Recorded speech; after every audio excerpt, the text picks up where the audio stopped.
Queridos amigos, nós estamos dando continuidade aos nossos encontros de reflexão sobre o Catecismo da Igreja Católica.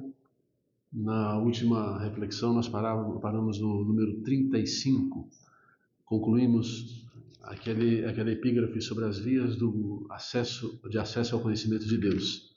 E hoje nós vamos falar do conhecimento de Deus segundo a Igreja, e portanto dar um passo a mais, falar não só do conhecimento pela razão natural, mas também do conhecimento pela via da revelação acolhida com fé.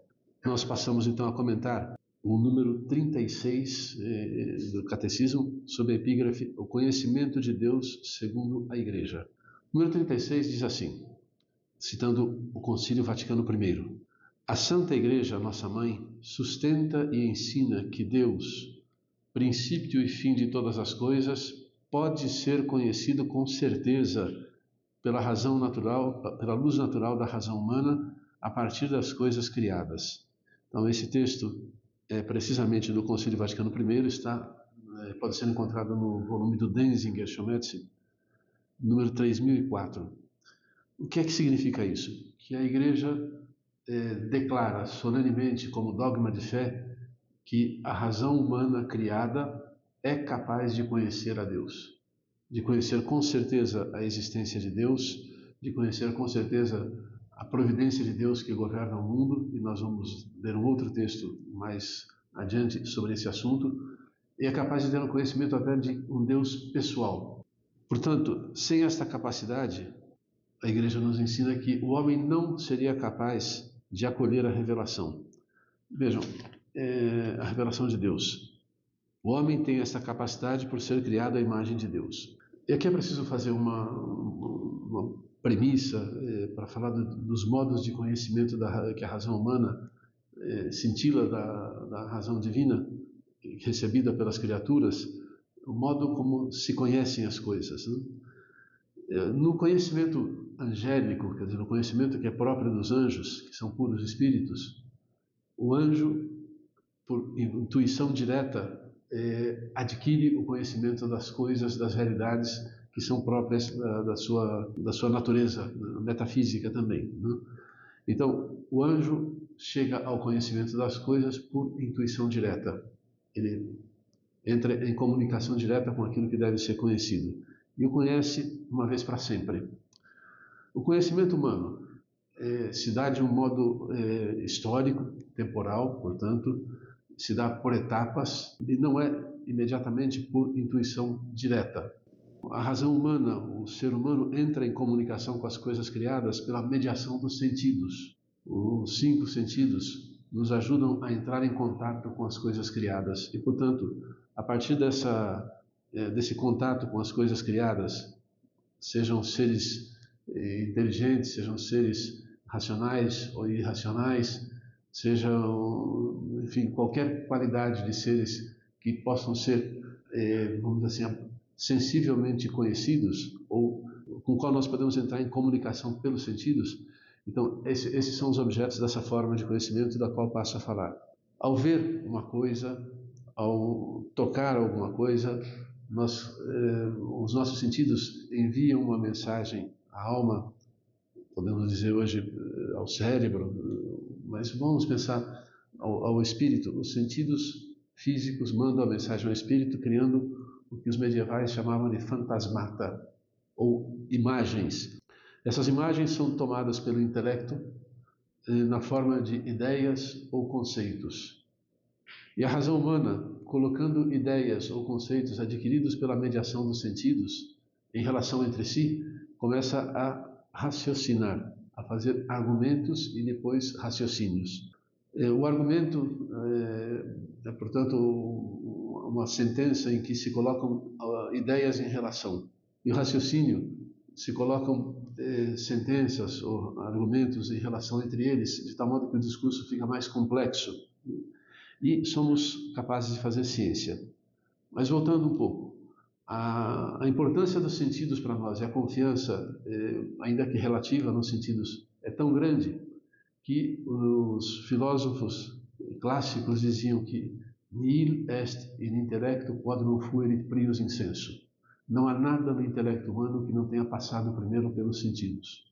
Nenhum conhecimento inclusive das coisas sobrenaturais, e nós vamos ver como já já. Portanto, para nós é evidente que esse conhecimento das coisas sensíveis se dá pela mediação dos sentidos, mas e o das coisas invisíveis, né?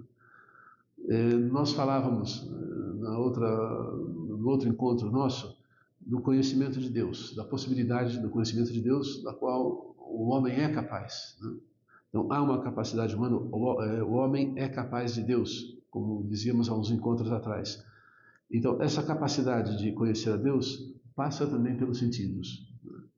Deus, que é Espírito perfeitíssimo e eterno, que é invisível, que não pode ser tocado pelos sentidos diretamente, pode ser conhecido pelos vestígios das perfeições próprias da sua divindade, deixadas na criação. A beleza caduca das coisas dá um sinal da beleza imperecível de Deus. A verdade das coisas, que inclui ainda a caducidade, que elas possam se desfazer, né, dão a ideia da perfeição de Deus que permanece, que é ser eterno, que permanece ontologicamente pela eternidade. Então, as perfeições naturais, a beleza das coisas criadas, a verdade das coisas criadas, a consistência das coisas criadas, que é sempre relativa, nos dão um sinal da existência e exigem que nós reconheçamos a existência de um ser criador, de uma inteligência criadora, de uma beleza que sustenta toda a beleza criada e assim por diante. Pelos vestígios deixados na criação, pelos vestígios da perfeição divina deixados na criação, nós podemos conhecer a Deus, conhecer que Ele existe, temos essa capacidade de acolher as verdades reveladas sobre Ele também, mas somos capazes de conhecer, pelo simples nome da razão natural, a existência de Deus, o fato de Ele ter criado todas as coisas, o Deus pessoal, que é um Deus pessoal que se interessa pela criação mediante e atua esse interesse mediante a sua providência, pela qual Ele sustenta na existência todas as coisas e governa o mundo para uma harmonia cósmica, né? Não obstante o pecado dos primeiros pais tenha ferido essa harmonia originária. Sem essa capacidade da razão natural de atingir o conhecimento das coisas mediante os sentidos, nós não seríamos capazes de acolher a revelação de Deus, diz o Catecismo. O homem tem essa capacidade por ser criado à imagem de Deus. Então, por ter esse lume, a imagem de Deus aqui inclui o lume do intelecto, o lume da razão, o lume da inteligência divina. No entanto, número 37 do Catecismo, nas condições históricas em que se encontra, o homem enfrenta muitas dificuldades para conhecer a Deus apenas com a luz da sua razão. E aqui, um texto mais longo do Santo Padre Papa Pio XII, da encíclica Humani Generis. Papa Pio XII tinha uma visão profunda das coisas e procurava manter a harmonia entre a verdade da fé, ou ler com harmonia a verdade da fé e as ciências, e os métodos científicos. E, portanto, tinha em grande apreço o valor e a capacidade da razão humana.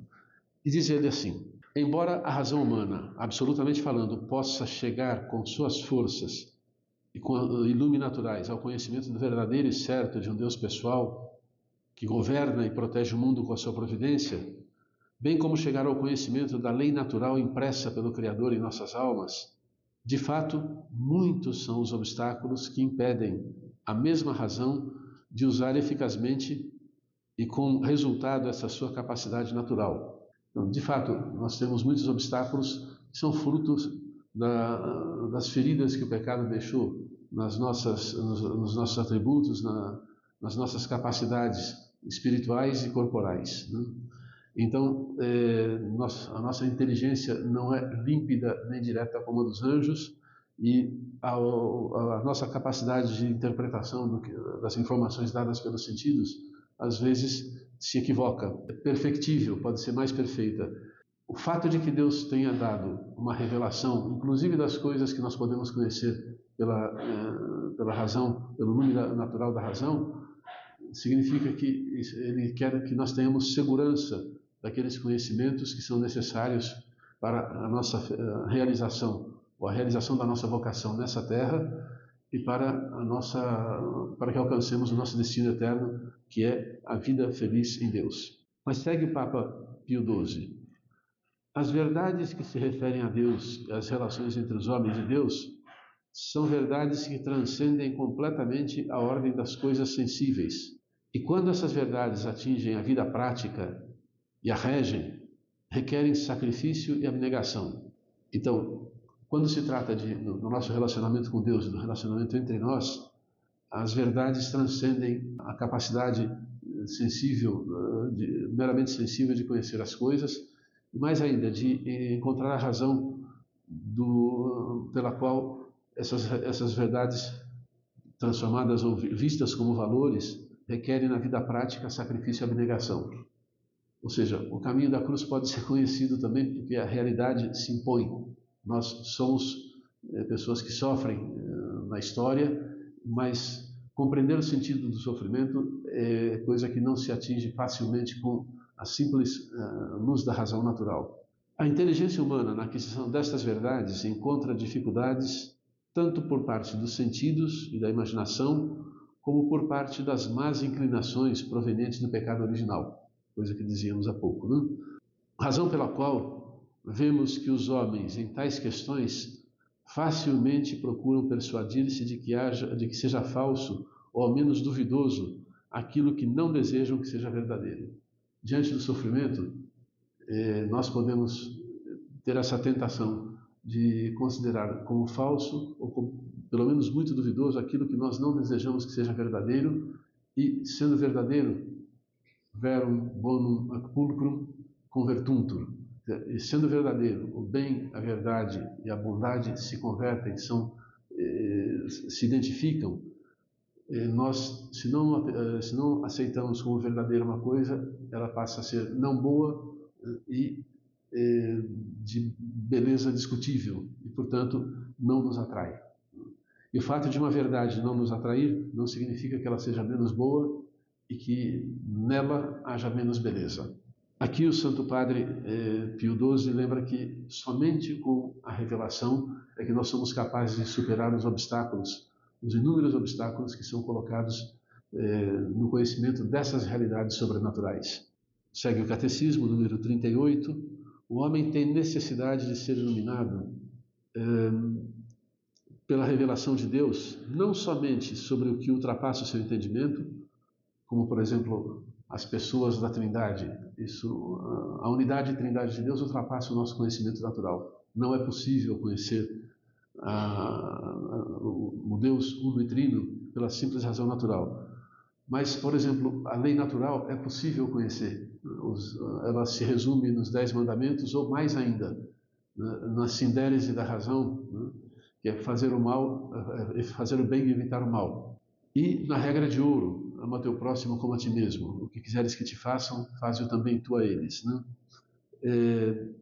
Então, essas regras da razão, que a razão natural pode conhecer do comportamento dos homens ao se relacionarem, são as chamadas leis naturais, a simples razão pode conhecer, mas isso está dificultado pelas consequências do pecado original. Então, Deus nos facilita o caminho do conhecimento das leis naturais, das verdades naturais, dos 10 mandamentos, né, com a revelação, para que nós, conhecendo com maior certeza essas coisas que podemos conhecer com esforço, à luz da razão natural, nós não tenhamos que tatear por muito tempo na realidade das coisas, buscando um sentido para a vida. Então, é muito importante que acolhamos a revelação que melhora a nossa relação com Deus, com as pessoas, com o mundo criado e com nós próprios. Isso provoca, acolhendo a revelação, nós somos capazes de olhar, mesmo naquilo que gostamos menos, com maior sinceridade para o espelho da nossa alma, que é a consciência. E, portanto, somos capazes de tomar decisões às vezes árduas, que nos ajudam a procurar com maior vigor e com maior intensidade o fim da nossa vida, o cumprimento da nossa vocação, que é a nossa salvação e a glória de Deus. Digo nossa salvação, não a minha, porque a salvação é buscada para nós próprios, para mim e para os que me cercam. É a vida apostólica da igreja que está em jogo. Por isso o homem tem necessidade de ser iluminado pela revelação de Deus, não somente sobre o que ultrapassa o seu entendimento, mas também sobre as verdades religiosas e morais que de per si não são inacessíveis à razão, a fim de que estas, no estado atual do gênero humano, possam ser conhecidas por todos sem dificuldade, com uma certeza firme e sem mistura de erro. Então a revelação nos garante a inerrância do conhecimento. Aquilo que nós poderíamos conhecer de modo periclitante ou árduo, com a luz da razão natural e com o risco de erro, pela revelação nós o conhecemos sem erro, sem mistura de erro, e somos capazes de acolher essas coisas como valores de bondade, capazes de nortear a nossa vida. E até aqui nós percebemos então que é possível conhecer a Deus pela luz da razão natural, com imperfeições dessa forma de conhecimento, conhecer com certeza, e portanto sem as dificuldades, com certeza firme, sem mistura de erro, as verdades sobrenaturais e as verdades naturais que conheceríamos com essas dificuldades próprias da caducidade humana, e somos capazes de fazer verdadeira ciência. A ciência não se realiza somente no âmbito das ciências ditas naturais, mas também se realiza no sentido de que o amplo conhecimento das coisas reveladas, articulado de modo orgânico, pode dar um conhecimento mais aprofundado das coisas sobre Deus, sobre o homem, sobre o mundo, enfim, sobre o nosso destino eterno aqui nessa história.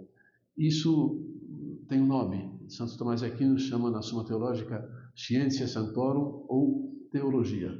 A teologia é a organização do conhecimento das verdades sobre Deus de modo articulado, de tal modo que por raciocínios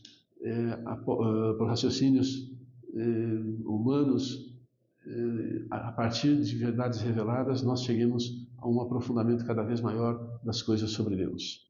Até aqui, portanto, conhecimento de Deus. Agora no item 4, na epígrafe 4, como falar de Deus?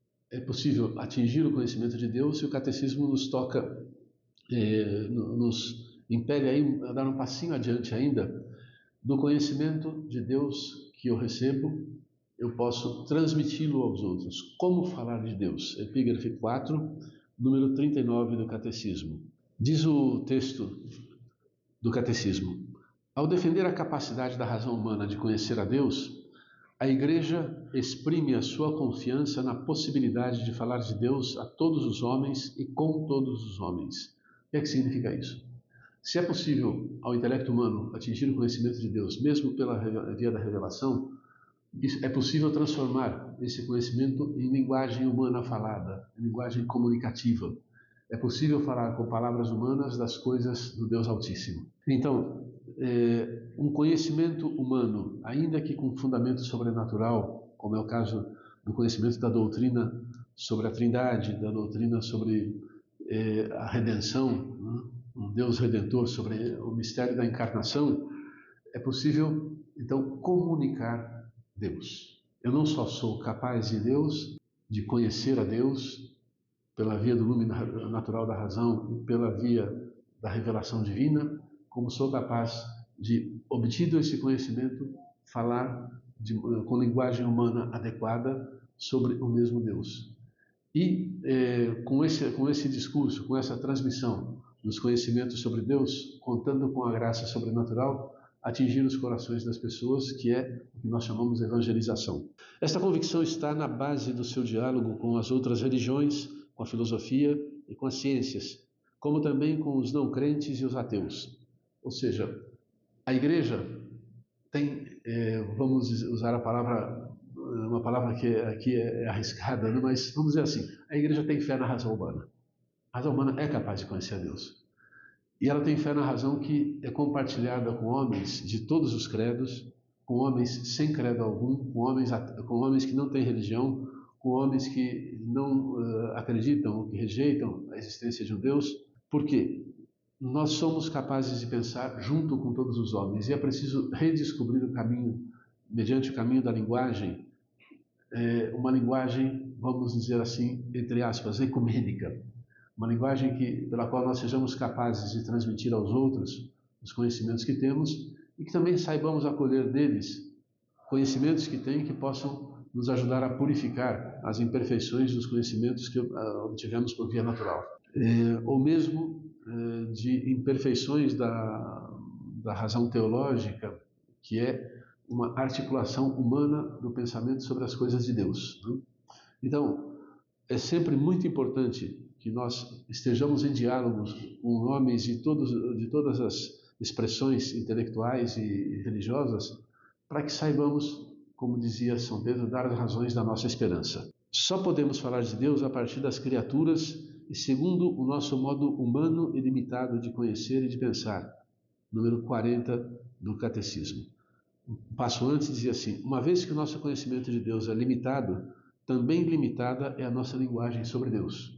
E só podemos falar dele a partir das criaturas. Portanto, por aquele método que falávamos antes, da mediação dos sentidos. Segue no número 41 o Catecismo dizendo assim: as criaturas, todas elas, trazem em si certa semelhança com Deus, muito particularmente o homem criado à imagem e semelhança de Deus. Por isso, as múltiplas perfeições das criaturas, sua verdade, bondade e beleza, os transcendentais do ser, como falávamos antes, refletem a perfeição infinita de Deus. Em razão disso, podemos falar de Deus a partir das perfeições de suas criaturas.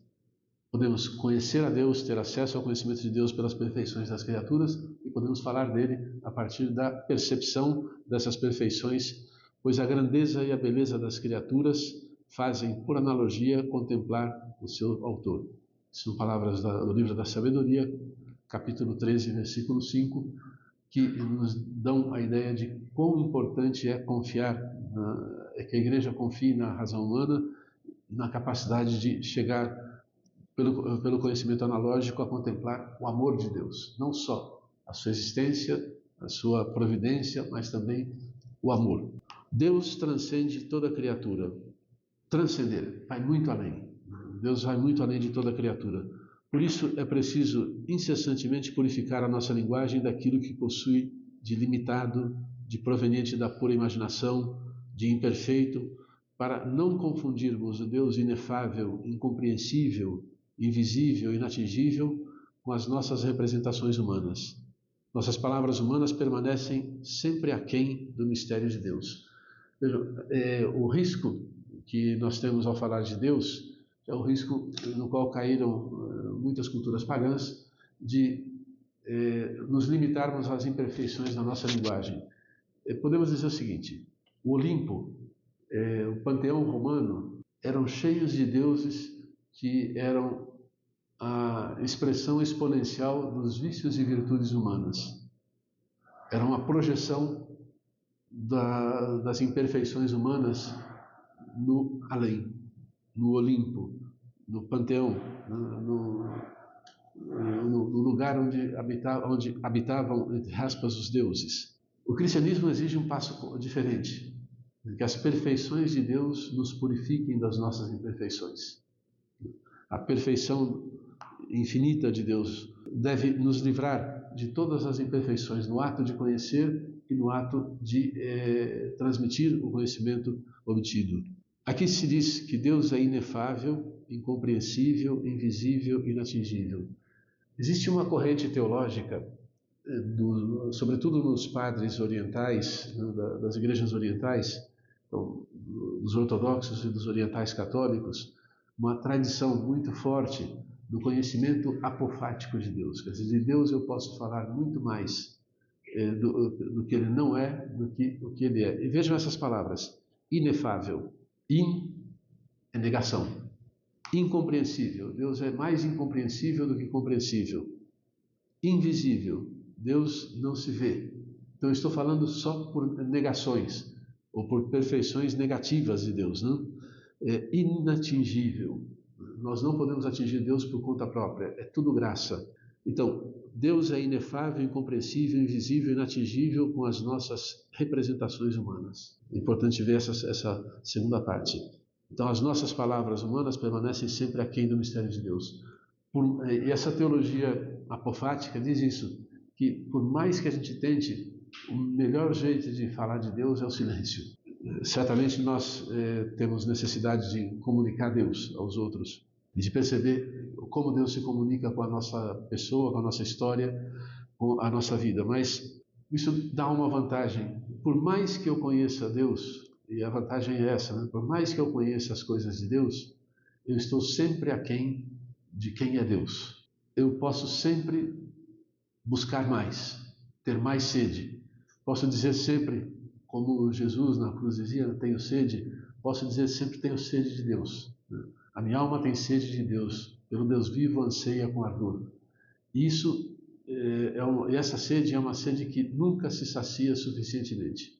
Quando nós bebemos da água viva do Espírito Santo, do nosso peito jorram como que rios de água viva, nós nos saciamos da sede que temos e ganhamos nova sede, para sempre mais e mais estar com Deus.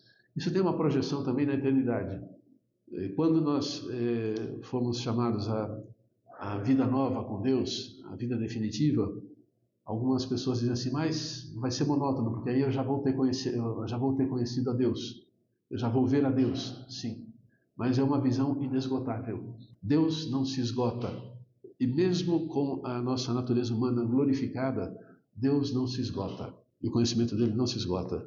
Assim, falando de Deus, a nossa linguagem se exprime sem dúvida de maneira humana, mas ela atinge realmente o próprio Deus, ainda que sem poder exprimi-lo em sua infinita simplicidade.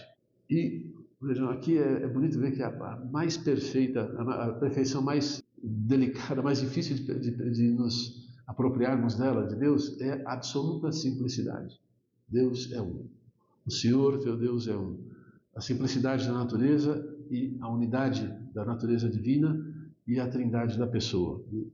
E essa trindade é uma circularidade de amor entre as pessoas divinas. Mas diz o catecismo ainda, antes de falarmos da trindade, não? Diz o catecismo ainda, com efeito é preciso lembrar que entre o Criador e a criatura não se pode notar uma semelhança sem que se deva notar entre eles uma ainda maior dessemelhança. É uma frase do Concílio Laterano nesse quarto, portanto é dogma de fé. E dá o sentido da analogia. Analogia é um modo de nos aproximarmos da realidade a ser conhecida que mostra algum ponto de semelhança e ficam evidenciados muitos pontos de dessemelhança. Então, a analogia nos aproxima por alguma coisa que assemelha, mas fica evidenciada a dessemelhança, a diferença, né? O que nós temos de Deus? O nome da razão divina. Mas a infinita sabedoria de Deus, nós não a temos. A beleza de Deus é infinita. Nós temos alguns aspectos de beleza humana, mas ela não alcança toda a perfeição da beleza divina, né?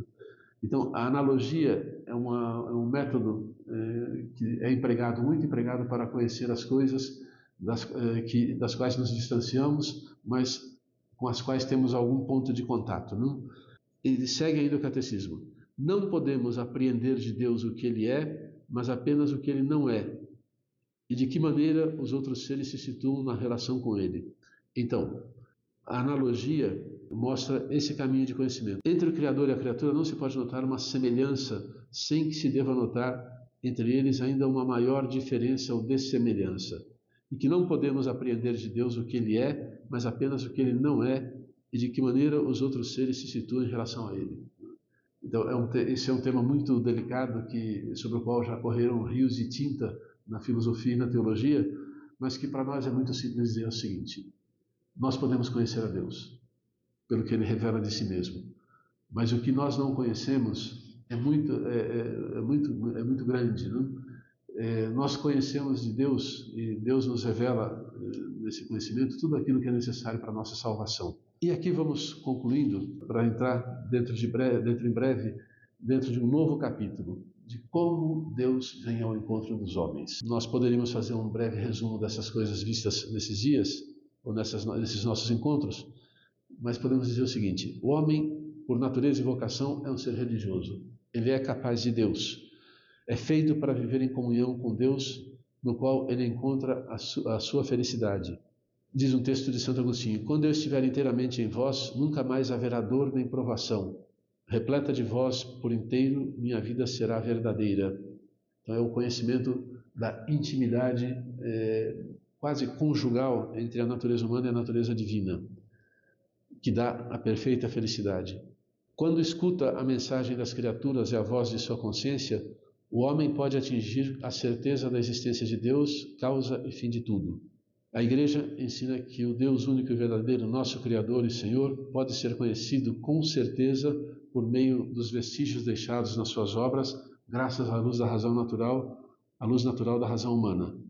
E também podemos conhecer a Deus pela divina revelação, confirmando os conhecimentos imprecisos atingidos pela razão iluminada pela sua luz natural e dando como dom o conhecimento de coisas que Deus nos confia da sua intimidade para que possamos dela participar.